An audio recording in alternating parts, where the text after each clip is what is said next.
Esmu es Marta Lapiņa, un šodien ir vasaras skolas laika diena, kas būs katru nedēļu. Nezinu tikai kurā dienā, bet katru nedēļu vismaz kādas 2 reizes. Vai vismaz 1 reizi. Un šodien ir pirmā lieta, kur es parādīšu savu vasaras matemātiku, būtnīcu un grāmatu. Un es tikko pāriet brokastis. Jā, esmu vairāk rīta cilvēks nekā vakar cilvēks. Man ir šī grāmata.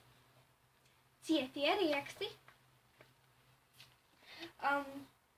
Tas ir riekstkožiem, kas ir bērniem no 10 līdz 13 gadiem. Un man ir 9. Tāpēc es mēģinu risināt šos riekstus, cik vien labi es varu. Un tad man ir arī būtnīca. Špiks. 4. līdz 6. klasē. Un jūs zināt, ka es beidzu tikai 3. klasi. Un nākamā būs 4. Bet es gribu, protams, ļoti sagatavoties, jo latviešu valoda un angļu valoda es zinu labi, bet matemātika man mazliet klibo. Tāpēc es izdomāju šo izdarīt. Tā. Protams, ir arī dažas citas grāmatas ar cietiem riekstiem, kā ir no 6 līdz 9 gadiem, kas ir kaut kur no 1. līdz īstenībā manai klasei, 3. Tad no 8 līdz 11, kas bija arī no šīs klases līdz vēl, un man ir visa augstākā līmeņa grāmata, man ir no 10 līdz 13. Un šajā grāmatā jūs atradīsiet tik daudz jaunu lietu, kā visādus cietos riekstus ar dažām spēlēm, atjautības uzdevumiņiem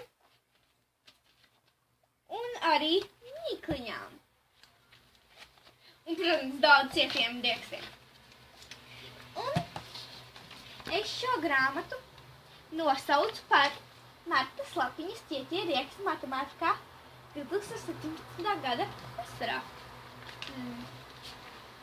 Pirmais uzdevums bija, kur bija vienkārši jāsadumurē no jaunākā līdz vecākajiem bērni. Tur bija daudz interesanti uzdevumi, un es tos visus izdarīju. Un, jā, un man patīk šie uzdevumi. Tāpēc izpildīsim tagad vienu. Esmu tikusi līdz 4. līdz 5. lapas pusē, kas ir daudz. Tāpēc es jums jautāšu. Tā, šis būs tā kā atjautības uzdevumiņš. Tad, skolēns, skolotājs, cik ir 5 + 1? Skolēns klusē, skolotājs. Padomāsim visi kopā. Ja es tev iedošu vispirms 5 ābolus, un pēc tam vēl vienu, cik ābolu tad tev būs? Skolēns, 7. Kā tad tev radās 7 āboli? Tas bija skolotājs. Un skolēns, man 1 ābols jau bija kabatā. Un paldies, skatīties šo video par skolas laiku. Atā!